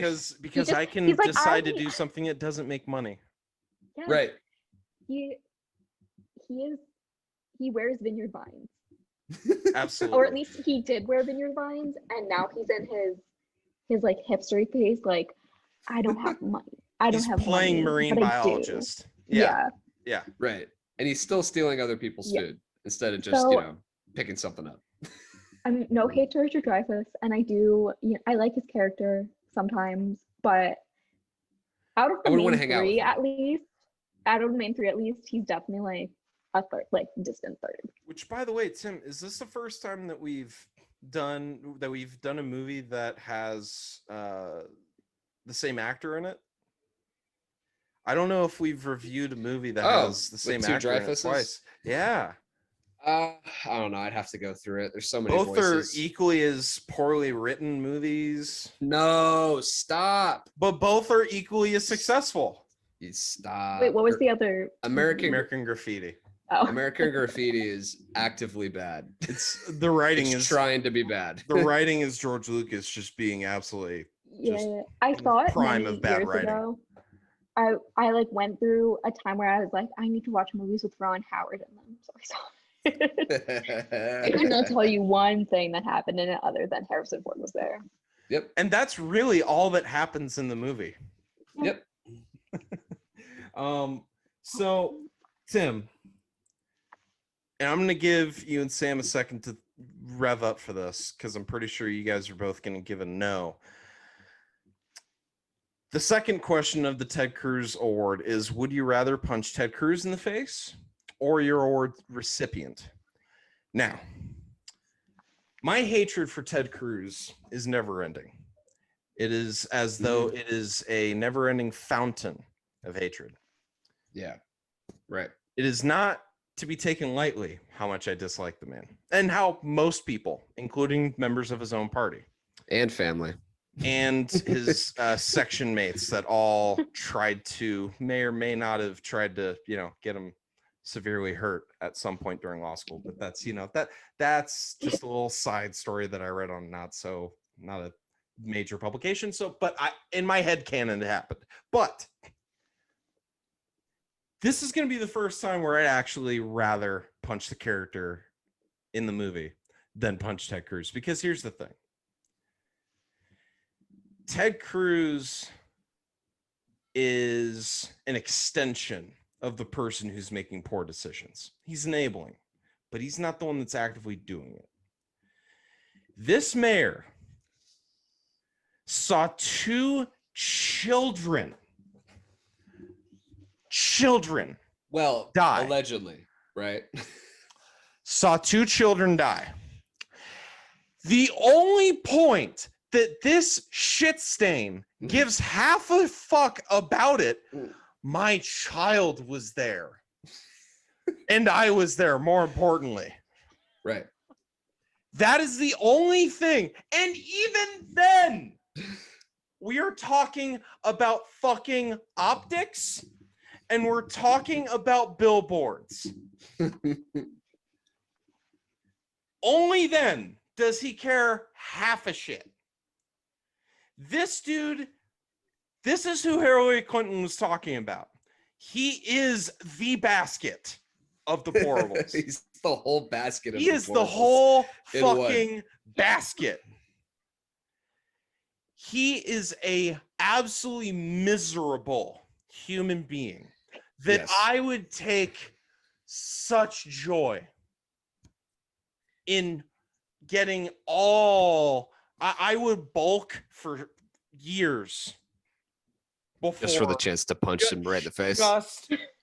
And I would train, I would get boxing lessons, I would do everything in my power to make my punch as lethal as humanly possible, to harm this man as much as humanly possible. And I would just be thinking as though he were former President Donald Trump. Here's the case against it. He actually defended his family, sort of. Whereas, when, Cruz's family or his wife, his father is under attack, he kind of just rolls over and becomes buddy-buddy with that person. I don't think this guy would become buddy-buddy with the shark. Rubbed. Oh, that is a good point, Tim. Because at least he has the dignity to be like, you know what? You attacked my family. I'm not going to support you. And attacked him. Right? A separate issue, though. Oh, you might have no, I'm sticking to my guns. Because here's the thing. Mayor Vaughn is a personification of Donald Trump. And if I can punch even something that I think is remotely related to the former president, to the one-term shit stain that is Donald J. Trump, I will take that opportunity and run with it. And that's fair. That's fair. I just had to get that in. Thank you. Well, against that though, even though his kid was at the beach, he was a little hesitant to shell out the money to get rid of the shark. And he was He was telling like- people to get into the ocean. He was He was like, walking "Martin, up I to can't people and believe saying, that "Hey, happened." get the fuck out there. Get out there. Yeah, there's shark warnings. Get the fuck out there. Bring your kids. It's fine. Bring the dog. It's all good." And anyone that endangers dogs like that, they're on my shit list. They're on my shit list. That Nomadland clerk at the RV park, you're still up here. I don't forget. I think he was, by that point in the movie, he was so scared of Brody just going New York City cop on him and beating him the fuck up, and he was like, "You know what? I will pay court." Right. He was like, yeah. Who? That crazy guy that showed up at the meeting randomly? Yeah, let's do Yeah, it. that's our He was guy. like, okay. He's like, "I'll do whatever you want." At this point, Martin, just like, don't punch me. He's his Giuliani, just some random asshole who walks in, who has no idea what he's doing, who he's like, yeah, sure. He's got literal Go shit investigate. sweating on his forehead.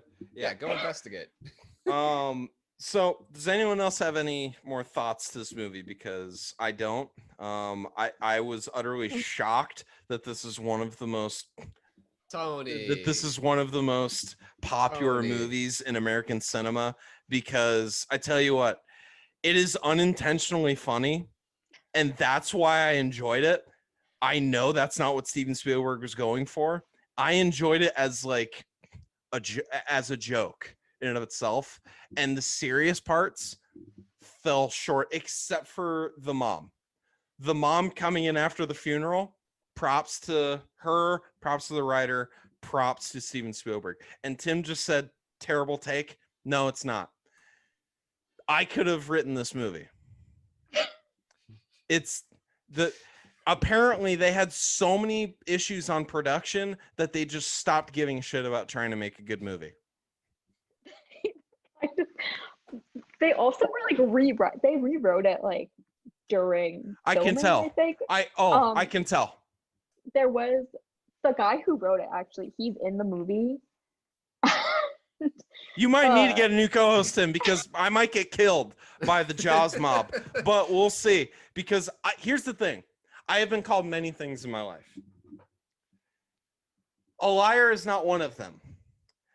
On this podcast, I think that every single opinion that I have is sacred. I am not going to lie to appease people that have questionable movie takes. Yes, you have, Tim. You have lied repeatedly on this podcast. Yes, you have. I am not going, like Ted Cruz, going to kowtow to the powers that be. I am going to stick to my guns. I just watched the movie. You're not going to today allow cancel for the- culture come for you. I am not going to allow Right. cancel culture to get me. Damn it. Because here's the thing.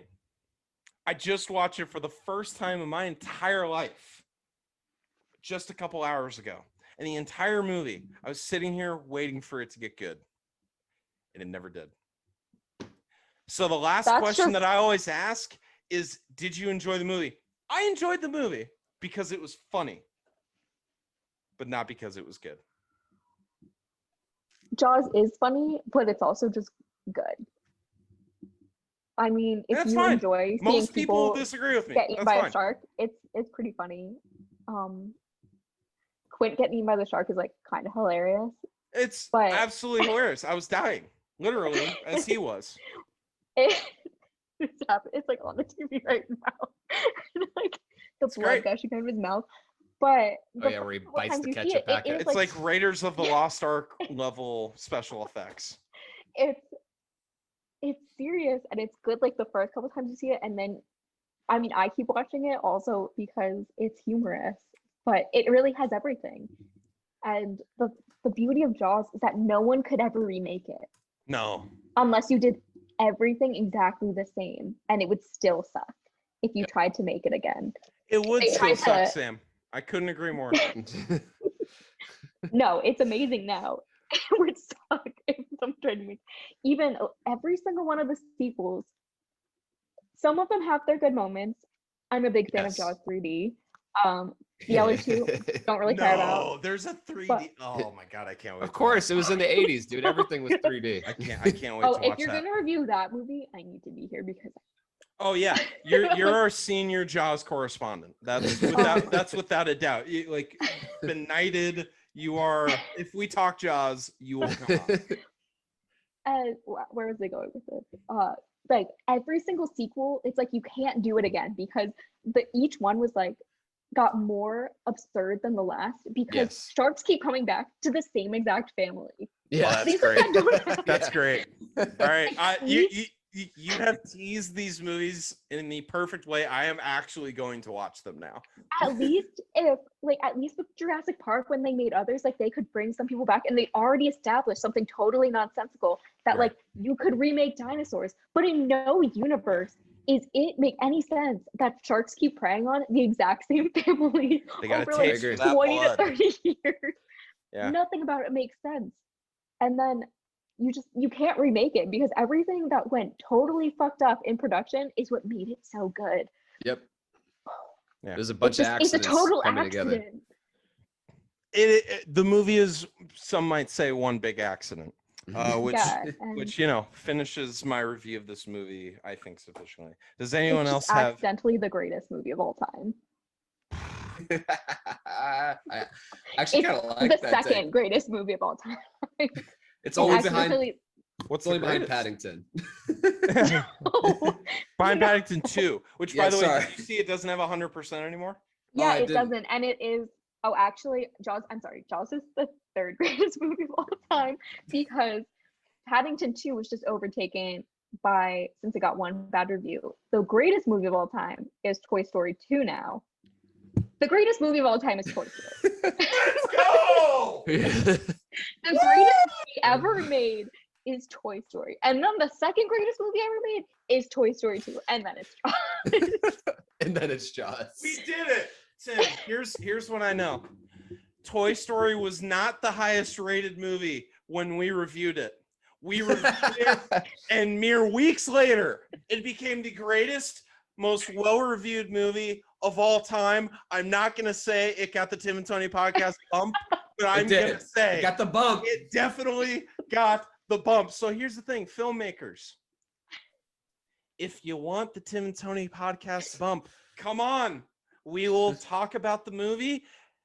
Maybe, just maybe, you'll see yourself within the talks of Paddington 2. We'll see. Right. Hit us up. We make winners here. And by the way, that's a perfect segue into where can they find you, Tim, to contact you to get your movie made. Here's the thing. So we do this every podcast where we give out handles and stuff. And nobody ends up actually following us. They just end up fucking messaging us. Yeah. Oh, Yeah, because and by They the just- way, if I could just talk to your followers, oh, you need to throw your boy a follow because Tim has like 3 times as many followers as I do. Y'all, I'm gonna start. I now know how to sort of video edit. Y'all are gonna start getting some teasers to some episodes on my Instagram. There might even start to be a TikTok. We'll see. Follow your boy because I'm gonna start giving you guys some teasers and some content. And I promise you, my posts are better than Tim's. So then, the only way that you're going to be able to figure out if I'm right or wrong about that take is if you follow me. So just, yeah, if I could just talk to your followers, I'm not berating them. I think I came out a little aggressive. I'm asking You did. very politely, You did. please, your boy needs help. Help out, Tony. Instagram, Twitter, everything. LeDuc32. It's in the bio. You can find me at tfelix3412. Sam, do you have anything to plug? You got a book coming out? Got a movie coming out? No, don't follow me on Instagram. Yeah. Please. Yeah. You don't want it. Trust me. No, I'm just saying the fucking people. No, not you. Like, what Sam. have I done to you? No, not you. I'm just these fucking animals that are out there on the internet. Yeah, I'm sensitive. Don't follow me. Yeah, well, we at the Tim and Tony podcast will shield you from any I'm Yeah. a any human. hate. I'm a It'll be human fine. version of Bubbles from the Powerpuff Girls. I'm sensitive. Don't send me anything. I love it. So, Tim, there's been some questions about the scheduling of this podcast, not when it comes out, because I'd like to think that we've been pretty consistent, but we've been teasing a certain movie for a while. I just have to say, the Almost Famous pod is coming. Is But it? It is. But the guest that we're having on, Brian Hopkins, he's kind of busy right now. He's recording an album. As y'all know, our intro and outro is from Elvis Monroe. It's single off the new album. They're currently in the studio right now as we speak, recording. So when we can get him, we will have him on. I'm very much looking forward to it. But until then, we're going to continue to give you guys phenomenal content. Tim, I believe it is my turn to pick, yes? It is. It's your time. It's your turn to control 2 hours of my life during bar prep. So, I think it's time, if we're going to review a movie that I now know is completely way too successful for the quality of the movie, I think that means that we have to do the number one movie that What? made way too much money for how bad it was. And I believe it was actually alluded to earlier in this podcast. Tim, I am going to force you, and this will be the first time that I've seen it since the theater, when everyone was ooh and ahhing, when everybody saw it. Tim, we're going to see Avatar. And Tim has left the podcast because he is upset. And here's the thing. Tim, you're okay. He's still in the meeting. He just had to turn off his camera. So the YouTube audience is now experiencing Tim in the same way that the audio only listeners are. Okay, here we go. He's back. Tim, we're watching Avatar because you know what? It's so much more entertaining. No, put your headphones back on. Put them on. Put them on. I need you to hear this. The Once Upon a Time in Hollywood pod, while fun for us, I listened to it back. It's a good pod. But the truly fun pods are when we get to shit on a movie. I cannot wait. I am very much not looking forward to watching Avatar because it's a steaming pile of very expensive dog shit. No, it's cow shit. But I am very much looking forward to shitting on it for an hour and a half. Hell, it might even be Snyder cut long. Like, we might have to cut it up into parts for the first time ever in Tim and Tony pod history because I've got some takes. We are going to be doing Avatar next, unless the Almost Famous one comes. That's going to be the caveat. Until it happens, whenever you see it, be happy because you know the stars aligned, because either Tim hasn't seen the movie yet, or his internet shits out, or Brian's in the studio. Something's going on. Nothing with your boy, though. I'm always ready to go. I've got my notes. I'm ready to go. I'm a professional. Tim, we're trying to get him there. Thank you guys so much for listening. Sam, thank you very much for coming on to the pod. It was a pleasure. Thank you for having me. This is the most exciting thing to happen to me this past month. So. We're definitely going to have this year, actually. I'm very happy to hear that. I will say we're definitely going to have to do Jaws 4. If Michael Caine's in it, I'm going to have to review it. And if we're going to review it, you're going to have to come on. I would say you should do a pod, like a group of, I don't know what the word that I'm looking for is. You should do pod? 2, 3, and 4 all at once because there's not much to say about 2. Okay. There's 4.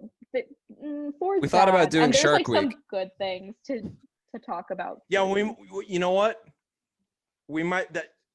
I'm not going to say definitively because who knows when the Almost Famous pod comes out. It might come out when Shark Week happens. But we might be doing that for Shark Week, everybody. Maybe. We don't know. So for Shark Week. Multiple shark movies. So yeah, Sam, be ready. Be ready. She's on So call. anyways, so we're gonna be doing Avatar or Almost Famous next. I also know that you said Shithouse at one point, Tim. So We'll get there. we will get there. We will get there. Just know that if we say it on the pod, it's gonna happen.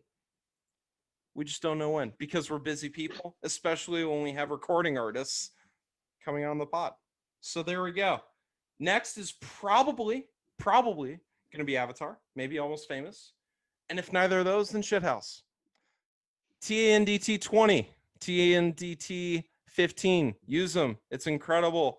Ted Cruz, please do us all a favor. Go fuck yourself. This is the Tim and Tony podcast. Elvis Monroe, play us out. One day, someday, fiction girl. She's my one day, someday. She's my one day, someday. Gotta have her, gonna call her baby. One day, someday. She's gonna call me baby, gonna have a family. I can see it in her eyes. Our future's all so bright. Gonna wake up by his side. One day, someday. She's my one day, someday. Fiction girl. She's my one day, someday.